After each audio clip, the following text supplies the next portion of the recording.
This is Donna Williams with Voices of Change, and I'm here with, can you please pronounce your last name for me?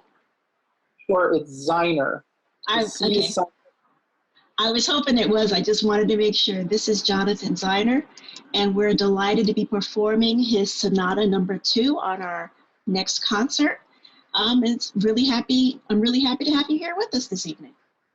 It's great to be here. This is a welcome change. It's good to be doing things rather than sitting on my sofa. Yeah. How have you been spending your time during the unfortunate extended vacation? Well, a lot of sitting on the sofa. A lot of trying to write music, and also I need to finish my dissertation, my doctoral dissertation, which is due in a very short amount of time, and I'm running a little behind. In about 5 minutes, right? Exactly. It feels that way. That I understand. Okay. Do you find at times like this you find it easier to write or more difficult, or anything that changes for you? Not that you've had a global pandemic before, but Right. if you had. Well, I tend to love being able to just be at home and write. So this, in many ways, was sort of an ideal time for that.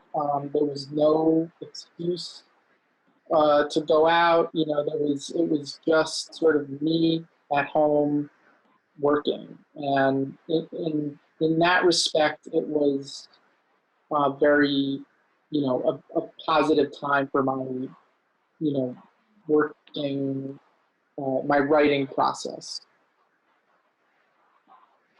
Why don't you tell us about the sonata? I mean, how did you go about putting it? Why did you choose to do a sonata? Talk about that. Well, the piece I wrote in 2016. So this is somewhat of an older piece, I guess, as a young composer. 4 years is a long time ago. But basically, I had this opportunity to write for violin and piano for the second time. I had written another violin and piano piece in my undergrad years, and I also decided to write a sonata. And I guess I would say the reason a sonata is because my great love, my music is the 19th century, the Romantic composers. So, violin and piano music from the 19th century is mostly in the form of multi-movement sonata form works. So for me, it was kind of an opportunity to explore that myself. And I felt like there was more to say after writing the first one. And so the piece was written in 2016, and I had an opportunity to work with two friends, and they sort of asked for this piece, and it was premiered at this music festival in Connecticut called the Charles Ives. Now it's the Charles Ives Music Festival. So the idea of Ives sparked this sort of concept of an American violin sonata. It was also an election year, so a lot of this sort of American idea of Ives in an election year was very much in my mind when I was writing this piece. Is Ives one of your influences, or who are some people whose work you've admired or feel like you've been changed or influenced by? As an American composer, it's very difficult to ignore Ives. He's sort of like, the father of American music, as he's often referred to. But for me, I think my main musical love, if you will, is Mahler, Mahler's music. And I think even in a sonata, which Mahler wrote no sonatas, or at least none that we have anymore. He may have written them as a student. Mm-hmm. But Mahler's music just, or at least the ideas of Mahler, the way he sort of philosophically thought about music, I would say like pervades the way I think about music and the way I construct my music. Is it more in the structure? Is it the instrumentation? Anything like that? Both. I mean, for a sonata, it's more, I would say, just maybe even less structure or instrumentation, but just sort of philosophy, philosophical, Mm-hmm. just things like how to structure drama. I think is an important thing in his music. But I mean, when I'm writing for orchestra, certainly it's more impactful in terms of instrumentation and orchestration and things like that. And where do you see yourself?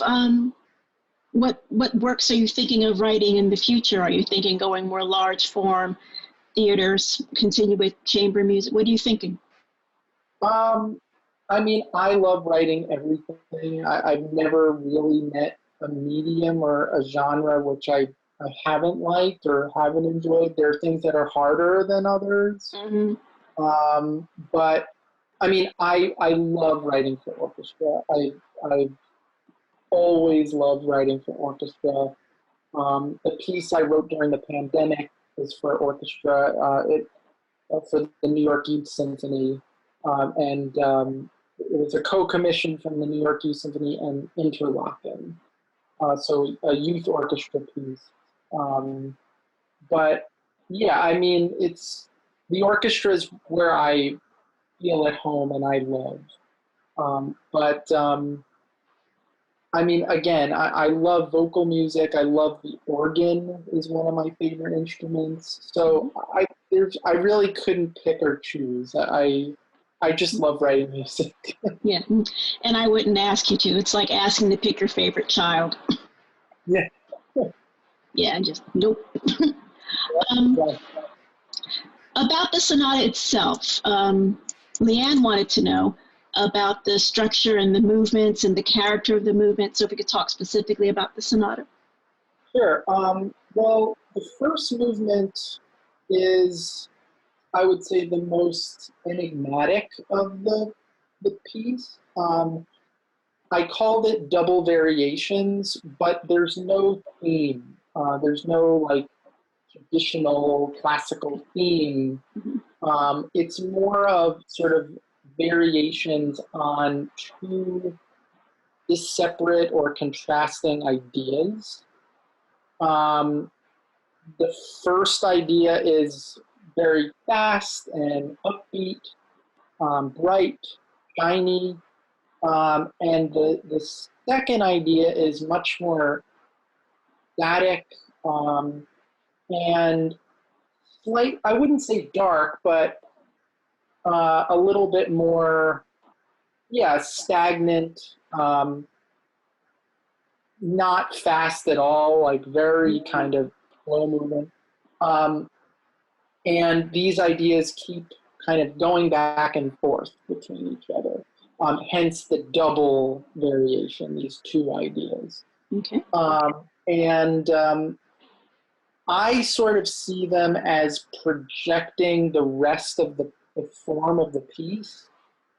It's not, I wouldn't say that's like overt, like on your first hearing. I don't think you necessarily would hear that, but the second variation briefly references material in the second movement. The third variation briefly references material that happens in the third movement. Okay. And the fourth variation doesn't necessarily hint at anything in the last movement, but the idea of the variations is that they start kind of more subdued, and by the end they're a little cacophonous and out of control. And the last movement is certainly the most, I would say, the least introverted of all of them. It's very lively. So that's sort of the first movement. The second, and it's obviously the most complex. The second movement is very short. It's only about 2 minutes. And it's a scherzo, which in Italian means a joke. And I hope that actually maybe somebody or 2 people, maybe even 3 people might laugh, which I don't think happens a lot in classical concerts. Needs to happen more. Yeah, well, I hope people don't take this movement in particular very seriously. I think it's sort of goofy. The third movement is called aria, which is basically just a long instrumental lyrical melody for the violin with piano accompaniment. And the last movement I just titled Finale, and it's sort of a modo perpetuo, like very lots of motion. There is a slow middle section that refers back to some of the material from other movements, and then it ends triumphantly, I would say. So it sounds like the piece has some referring back to previous ideas, but also, since you're going forward, some foreshadowing of ideas to come. So temporally, it's kind of going both directions.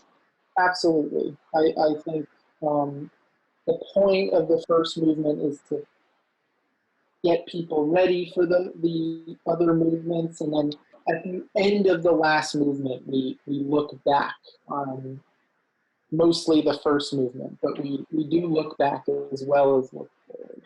Okay. Very good. I'm looking forward to it. I understand you're a pianist, an accomplished pianist. I'm a music teacher, so do you play anything else? For quarter? No. No. I also, personally, I wouldn't even say that I'm an accomplished pianist. I used to practice, I used to play. Yeah, that I understand. It's not something I would consider myself, I wouldn't consider myself a pianist. I do write at the piano, but it's not something I really, I don't perform anymore. And I don't play any other instruments. My knowledge of the other instruments is through studying, scores, pieces, and the like, and also obviously communicating with players. My friends who are in orchestras or who I've gone to school with, they're some of the best teachers about their instruments. So. Beyond Mahler and Ives, what other genres of music do you find interesting or inspiring or like? Yeah, I mean, I would say 90% of the music I listen to is classical music, whether that's, more contemporary music or older music. But I love folk music. Simon and Garfunkel is like a big love of mine, and I've actually based the piece off of one of their songs. I also love like classic rock, the Beatles, Billy Joel, stuff like that. On a long car trip, that's like a great thing to listen to. Yeah, I would say those are my musical focuses, interests. Because as I'm hearing you talk about your piece, the way you were talking about the manipulation of the themes and how it gets less recognizable, I might say, as you go along. In jazz, they talk about playing more out or playing outside versus playing more in, and it sounds like that was part of how things were going, which is, I find it's one of those ideas that just never seems to get old, starting with staying closer to the source, and then by the end being way out there. Absolutely. It's funny. I love jazz, and when I lived in the city, in New York City, I went on Mondays often to the Jazz Standard, and they did Charles Mingus every Monday. Yeah, the Mingus Big Band. Yeah, the Mingus Big Band, the Mingus Orchestra, and my brother is a huge jazz aficionado, and so we used to go see the Mingus Band, and I do think that somewhere that's definitely, it's somewhere up here as well. But yeah, I mean, also again, as an American composer, it's very hard to, not have that sort of jazz sound world in the back of your brain somewhere. It's ingrained in all of us, I think. Yeah, it's interesting you mentioned the Mingus Big Band, because that's where I'm from originally, and they had a residency at the Knitting Factory for a long. Oh, wow. Yeah, way before your time that I would go and see frequently. So yeah, that's home. Yeah. That's home. It's fun. It's home geographically and musically. Yes. Yes. Mm-hmm. Very much. Yeah.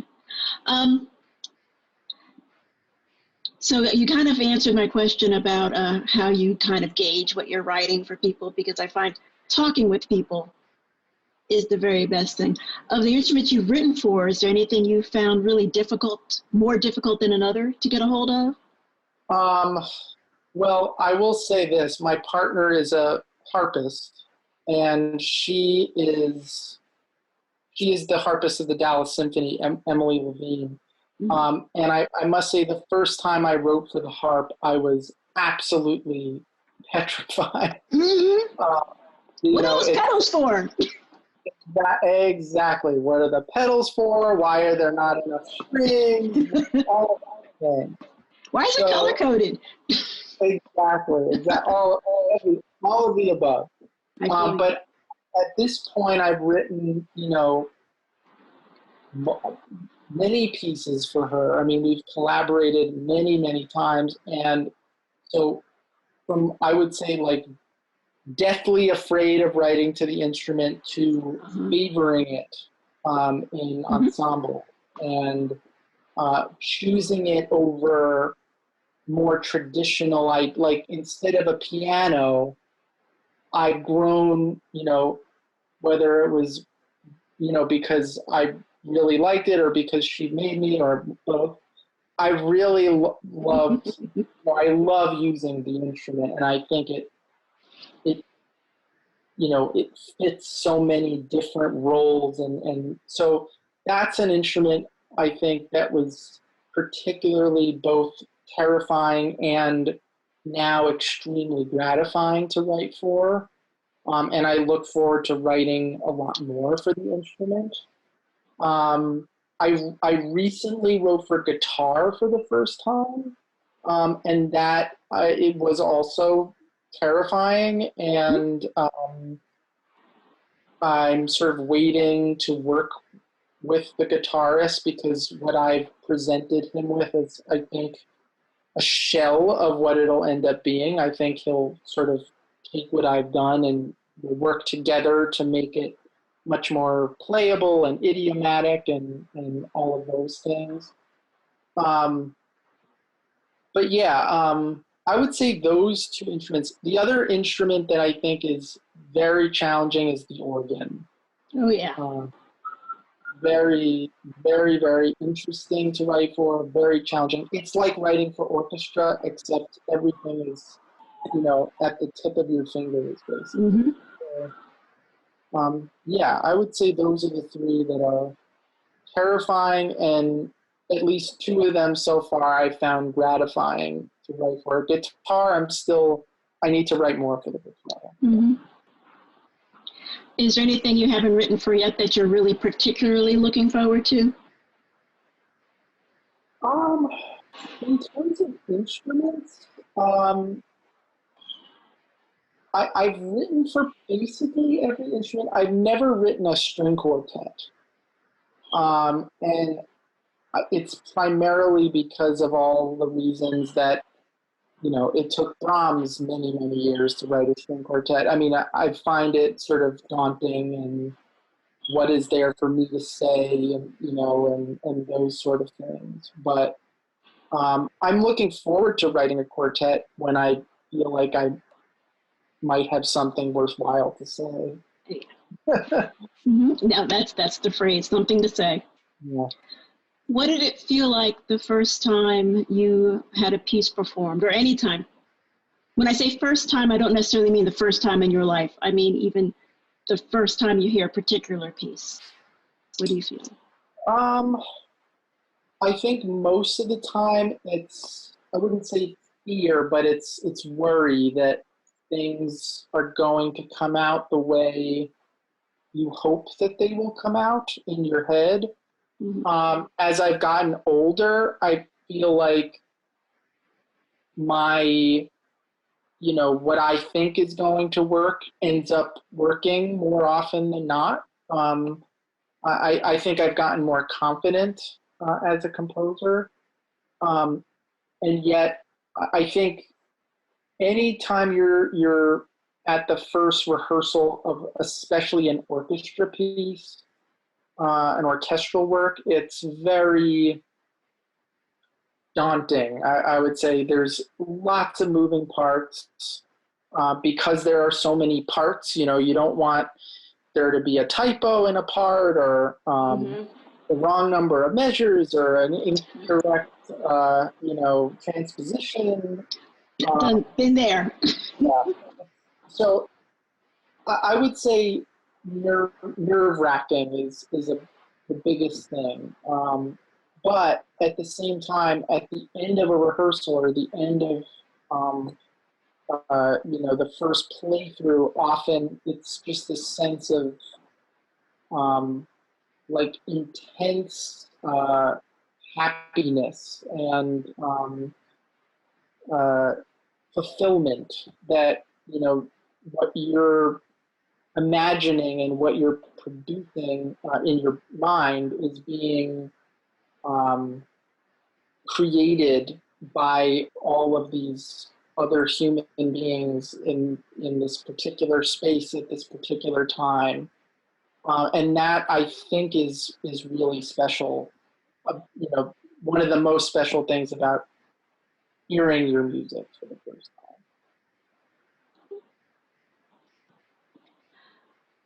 When you listen to a work for the first time, and I mean a song you've never heard, a piece of orchestral music, a Mingus piece, anything, how do you approach a new piece of music? Because again, I teach elementary music, and a lot of what I'm doing is teaching kids how do you approach a piece of music of any genre that you haven't heard before? How do you keep from getting overwhelmed by the sound? So what would you say?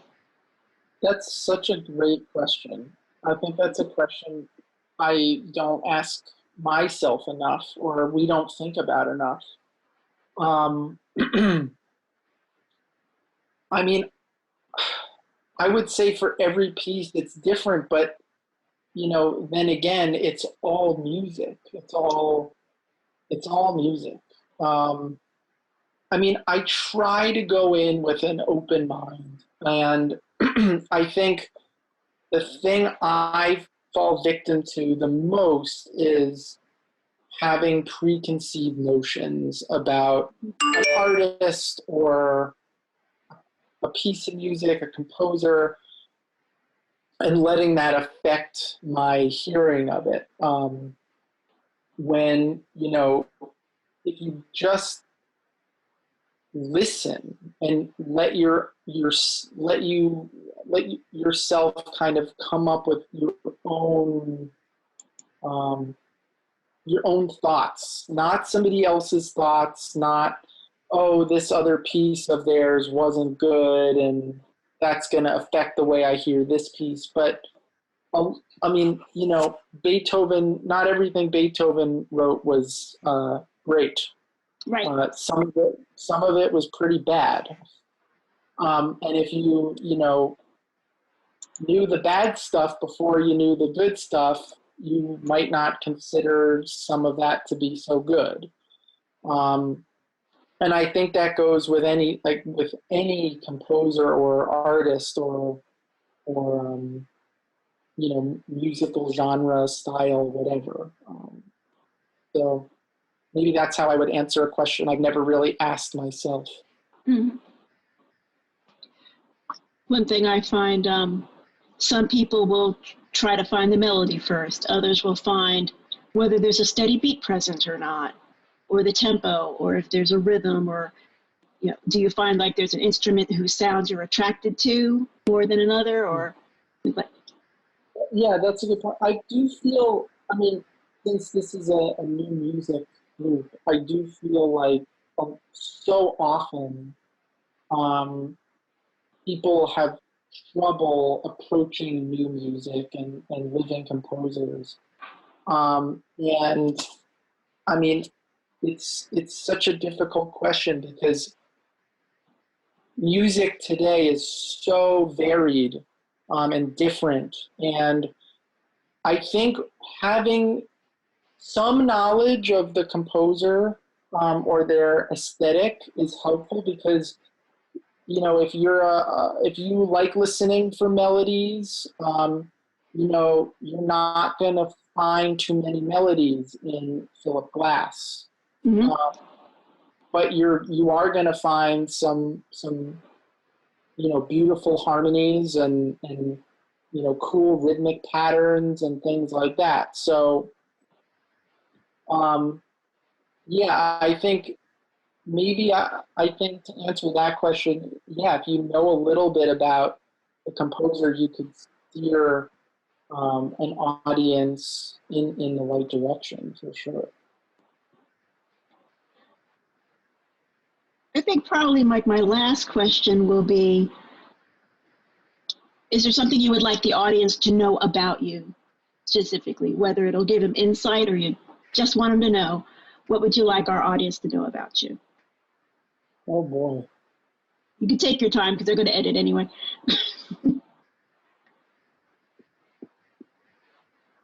I always like to be as forthcoming as I can be. Mm-hmm. But I would have to say that the piece itself, the particular piece, whatever piece that is, tends to, I think, explain what I'm trying to get at.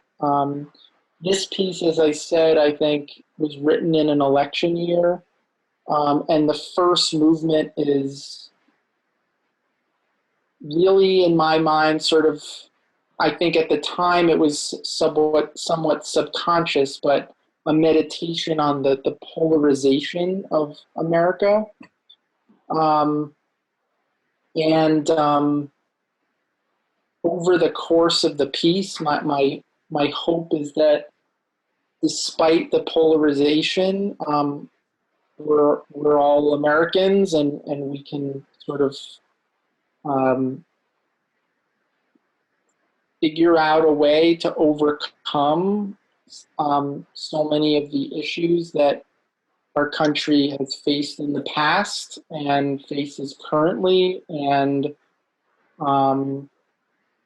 I think that's something that I find particularly interesting now that the piece is being played again for this third time, but both of those two times were in 2016. So it seems fitting that the piece is getting resurrected now right before the next election. And it's the moral ideas that I was coping with when writing it, I think are very prevalent still. And I hope that takes some sort of meaning for people, or it's a call to action for people.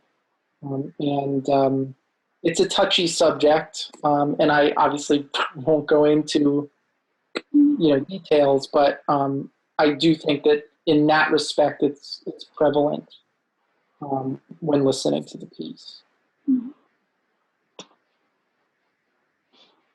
And the concert's going to be just a couple of weeks before the election, so all the timings are coming together well. Yeah, it has a weird, it's coincidentally, kind of perfect that it's coming back now, right before this next election. So. Okay. Any closing thoughts? Greetings to anybody? Shout outs to anyone? I'll shout out. I'll give a shout out to my teacher, actually, Robert Beezer. The third movement of this piece is sort of dedicated to him, so shout out to him. I think that would be nice. Very, very good. Okay, well, Jonathan, it's been really, really nice talking to you. Hopefully the internet universe will let everything record beautifully so we can share this. You know how it is. So John Cziner, it's been really nice talking to you, and good luck, and thank you so much for your wonderful piece, and congratulations. Well, thank you for having me.